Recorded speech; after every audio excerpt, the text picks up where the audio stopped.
ça a été de constituer un réseau de bénévoles. Un réseau de bénévoles de personnes de plus de 60 ans qui ont des compétences, qui ont des savoir-faire pour mettre en place des ateliers en direction de personnes aussi de plus de 60 ans. Eh bien, c'est d'un constat. Dans nos communes aujourd'hui, on a des populations qui sont un peu vieillissantes et nous avons trouvé intéressant le projet de mettre en place l'animation des temps de loisirs à partir d'un réseau de bénévoles. Et on a débuté par une enquête qui a permis d'appréhender les besoins et les attentes de la population, aussi repérer des personnes qui souhaitaient, qui volontiers voulaient démarrer dans une mission de bénévolat sur des savoir-faire ou des compétences qu'ils avaient. Alors, il y a 6 ateliers actuellement qui existent. Il y a donc un atelier travaux manuels avec peinture et tricot, un atelier informatique, un atelier cuisine, un atelier marche, un atelier bien-être qui est basé sur la gym douce et un atelier sortie culturelle. Toutes les activités, c'est bien parce que les gens qui viennent faire des activités, c'est parce qu'ils aiment le contact. C'est agréable de se retrouver avec l'une et l'autre. C'est l'occasion aussi de faire connaissance des personnes qui parfois n'habitent pas loin de chez nous et puis qu'on ne connaît pas du tout. Plutôt clair, voilà. C'est passer 2 heures dans autre chose. Ça élimine les soucis, ça nous rend plus gais, plus légères, enfin tout. Voilà. Et l'ambiance est bonne en général. Ce ne sont pas des réunions de cancan. C'est important, je trouve. Il y a eu vraiment un engouement puisqu'on a un réseau de bénévoles de plus de 30 personnes pour un bassin de vie de 4000 habitants. D'une part, c'est un projet où les gens sont acteurs et pas consommateurs. Et puis c'est un projet qui fédère. Il fédère en même temps les énergies dans la commune. Et pour les participants, rencontrer des gens des villages voisins, c'est pour moi un aspect positif. C'est aussi des communes qui ont fait appel à l'UFCV de plus en plus pour dire on a un club du 3e âge qui existe encore mais qui perd d'année en année son nombre de participants. Et en fait on a toute une vague de personnes qui arrivent en retraite, de seniors, qui veulent aller plus loin dans la démarche. Là, on amène les choses différemment. Déjà, ça change complètement. C'est-à-dire que c'est plus la commune qui fait pour les personnes âgées, qui finance les activités pour les personnes âgées. Là, ce sont les personnes âgées qui apportent un savoir-faire et des compétences. Donc ces bénévoles qui se sont proposés pour animer, ils ont eu une formation pour leur aider un petit peu à rythmer un atelier, à expliquer donc, sur des bases très simples de techniques d'animation comme l'UFCV c'est le promouvoir auprès de la jeunesse, sauf que là on a transposé ces techniques-là à un autre âge. Alors, je pense que nos petites communes n'ont pas les moyens de faire les choses par elles-mêmes. Ou difficilement. Il peut bien y avoir des petites initiatives, mais on n'a pas non plus le personnel ni la logistique pour faire une organisation comme celle-là. Il faut surtout remercier les bénévoles et les participants parce que je pense que ça repose beaucoup sur leurs épaules, en particulier sur les bénévoles. Oui.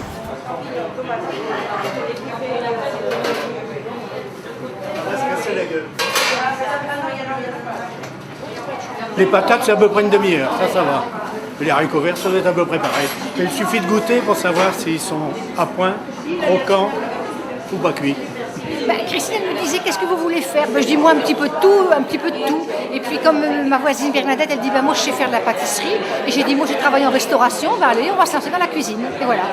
Alors nous sommes 4 responsables de l'atelier cuisine. Et nous tournons entre 20 et 25 personnes à chaque atelier. Ça marche bien. C'est sympa parce que même si les gens savent faire la cuisine, on se réunit tous, on discute, il y a des gens qui sont seuls, qui aiment bien discuter, c'est une partie de rigolade, c'est plutôt une partie de rigolade quoi. Et après tout le monde est content, tout le monde s'en avec son petit, selon la recette qu'on a fait, avec son petit plat et tout, et puis c'est impeccable. Jusqu'à maintenant, on a que du bon côté. Ça nous empêche de rester à la maison dans un fauteuil. Surtout ça. Voilà. Puis bon, on a le contact du monde, des gens, ça c'est bien. D'abord peut-être pour sortir de l'ordinaire, parce que moi personnellement je suis seule, enfin j'ai des enfants, mais alors ça me fait sortir de chez moi. Là j'ai retrouvé tous des amis d'enfance, c'est bien. Quand on veut travailler en cuisine, la première chose qu'on fait, c'est 2 persils et les oignons. Quand on sait faire ça, on peut travailler que le chef. Ah bon? Ah, c'est ce qu'on a appris quand j'ai commencé, moi. Non, c'est enrichissant, on devient un peu plus jeune même. J'aime bien. Et on s'y met, mais je vous dis pas, c'est une vraie volière. Hein. Quand tout le monde est là, la première fois tout on était 29, oh là là là là là, je vous dis pas, hein. Ça pillaille dans tous les coins.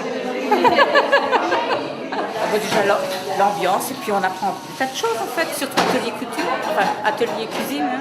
C'est pas mal quand même. Mais je pense que tout ce qui se fait à Bouvines, aussi bien la marche et tout, l'informatique et tout, ça a du succès, quoi.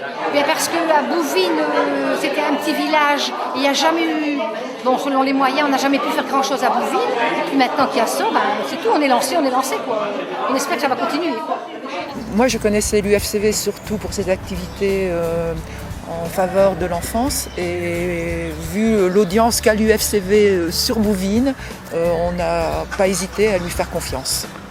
Et là, pouvoir être utile pour, et pouvoir faire partager un savoir-faire ou des passions comme la marche ou comme l'informatique, pour eux, ils disent mais c'est hyper satisfaisant, quoi. Par rapport à cette tranche d'âge-là, l'idée d'être continuellement en projet, de partager son savoir-faire, c'est quand même un bénéfice pour bien vieillir, on va dire. Vu les échos qu'on peut avoir tant par des gens des villages qui viennent à la mairie de Bouvines en disant est-ce qu'on peut venir aux activités, bon, ça prouve qu'il y a un besoin. Le besoin qu'on a ressenti chez nous, il existe aussi dans les communes environnantes. Donc ça montre que derrière il y a un besoin et une envie de poursuivre.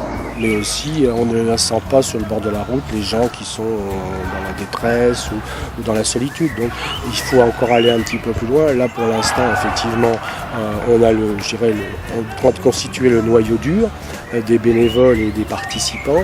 Et je crois, comme disait Mme Sarès, il faudra aller aussi vers les gens qui sont un peu dans la détresse et la solitude et leur faire connaître ce qui existe et les amener à participer. En tout cas, on laisse aucune piste se fermer, on est ouvert aux propositions. C'est un projet qui me paraît tout à fait duplicable, puisque des personnes de plus de 60 ans ayant des savoir-faire, ayant envie de transmettre ce savoir-faire, je crois qu'il en existe dans toutes les communes. Oui, sur le projet, pour le moment, on a des retours positifs, donc tout va bien dans le meilleur des mondes. Voilà. Et il faut que ça dure. Voilà.